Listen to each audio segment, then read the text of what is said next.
Among the supporting Disney characters who have successfully carved out their own impressive line of appearances, Chip and Dale have certainly gone far. Debuting in 1943, these two chipmunks have gone from being a foil to eventually becoming heroes of their own. Their first appearance was in the cartoon Private Pluto, with them going up against Pluto as they try to eat and store some nuts. In the short, they are given the same appearance and personality, so they were not fully formed yet at this point. However, the process of the actors' voices being sped up was there right from the beginning.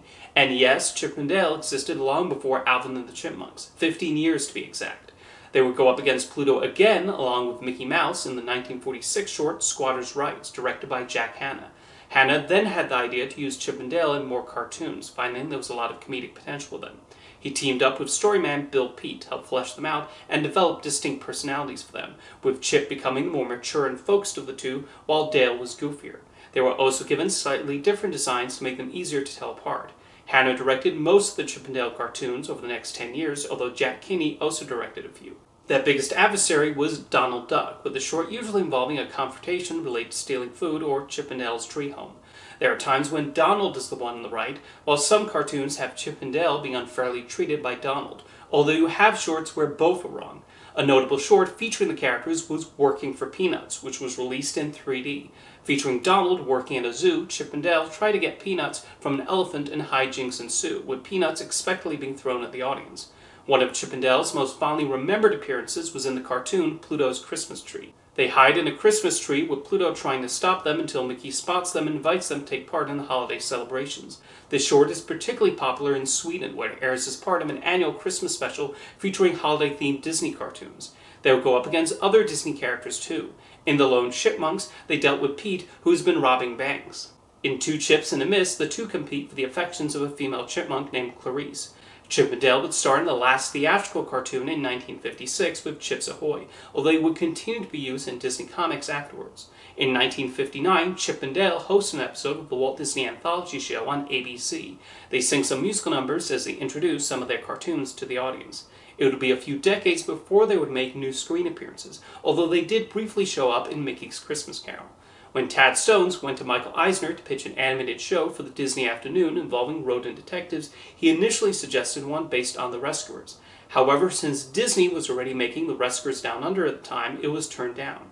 He decided to change the show to be about an Indiana Jones-inspired mouse and his team. Eisner then suggested Chip and Dale be made the least to give it some familiar brand recognition. Thus, Chip and Dale Rescue Rangers was born. Chip was given Indiana Jones' outfit, while Dale got an Hawaiian shirt in a nod to Magnum P.I. Fittingly, Tom Selleck was originally going to play Indiana Jones, but had to bow out due to his commitment to Magnum. I have a lot of fond memories of watching Chip and Dale Rescue Rangers, and that's what I most associate the characters with. Alongside the inventive mouse Gadget, the cheese-loving Monterey Jack, and the housefly Zipper, they would go on various adventures to solve the crimes that go slipping through the cracks. They would also stop dastardly villains like Fat Cat and Professor Nimnall, most of whom were usually voiced by Jim Cummings. Like the classic cartoons, the voices for the Chipmunks were sped up. Chip was voiced by Tress MacNeille, and Dale by Corey Burton, and they did succeed at giving personalities to them even when their voices altered. Although, funnily enough, if you slow down the voices, Chip does indeed sound like Gadget, who was also voiced by MacNeille. Meanwhile, Byrne did make his voice sillier when doing Dale, even with the knowledge that it would be sped up. Thanks to the talents of the animators, writers, and voice actors, the show was a lot of fun, with plenty of creative episodes and a decent variety in the storylines and the problems they had to solve. Chip and Dale Rescue Rangers also had probably the catchiest theme song of the entire Disney Afternoon lineup, which is saying a lot. This was a great way to revive the characters and make them more than just foils for Donald Duck and Pluto. Supposedly, had the DuckTales movie been successful, Disney would have also produced a Rescue Rangers movie for theaters, but it never came to be. Even though the show was very well received, they would then revert back to their previous personas. In Mickey Mouse Works, Chip and Dale appeared in a few shorts where they try to get hold of some nuts. In one short, they go up against Donald Duck, and in another, Mickey was the character they competed against. They also got their own self-titled episode of House of Mouse, which tried to locate and store all the nuts in Mickey's nightclub with Donald in pursuit of them. In addition to Paul Rudish's Mickey Mouse series, Chip and Dale showed up in the preschool shows Mickey Mouse Clubhouse and Mickey and the Roadster Racers. They even got their own series of shorts spun off from Roadster Racers, where they try to help out Mickey and the gang in the neighborhood.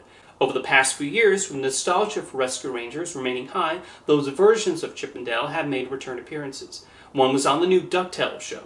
The makers of that series found so many inventive ways to tie the Disney afternoon shows into an even bigger connected universe. In the show, the Rescue Rangers are depicted as lab animals who gain intelligence, and it was wonderful seeing them appear on the show. There's even a part where an instrumental version of the Chippendale Rescue Rangers theme song is played. For several years, Disney had been attempting to make a live-action animated movie based on the show.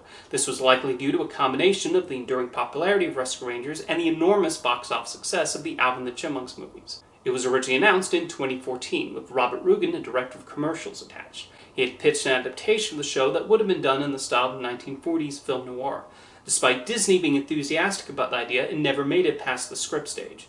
The movie was then revived a few years later with Akiva Schaffer of the Lonely Island comedy troupe directing and a new screenplay that served as more of a meta-commentary on Hollywood. This movie played with the idea of Chip and Dale being actors who played the roles of the Rescue Rangers on television, and I found it a funny exploration of how careers tend to fade in Hollywood. So we see Dale working the convention circuit, Chip leaving the business entirely, and the film's main villain, Sweet Pea, turning to crime. It basically served as a comment on the way Hollywood will spit out actors and other people after they have deemed them passé, and the ugliness of the business. I also like the idea of their sped-up voices being done exclusively for the show, and when not acting, they have normal speaking voices, and not how the animated series recorded the actors. John Mulaney voiced Chip, while Andy Samberg voiced Dale, and I thought they fit the characters and their personalities very well. It was definitely a wild film with a crazy assortment of cameos, but I appreciated the bold swings it took. The only thing that really jumped out at me as odd was revealing that Chip and Dale met in the 80s. If that's the case, who was messing with Donald and Pluto in the 1950s? Or did those cartoons never happen in this universe? I do remember before the film was released, and even afterwards, there was outcry about how this movie was a disgrace to the characters. I found that reaction to be extremely over the top, including the declarations that it was an insult to the entire legacy of the Walt Disney Company.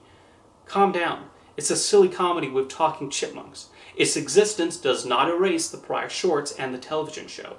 Tad Stones even defended the movie from people upset at these depictions of Chip and Dale. Between that, for those who think animated characters should always remain in character in the same situation, I want to point out there would be no Rescue Rangers because the guys would be too busy driving Donald Duck crazy, and Mickey would still be stuck on the steamboat. Of course, because this is the internet, there were still people upset at him, the actual creator of Chip and Dale Rescue Rangers, for having the audacity to stick up for this film.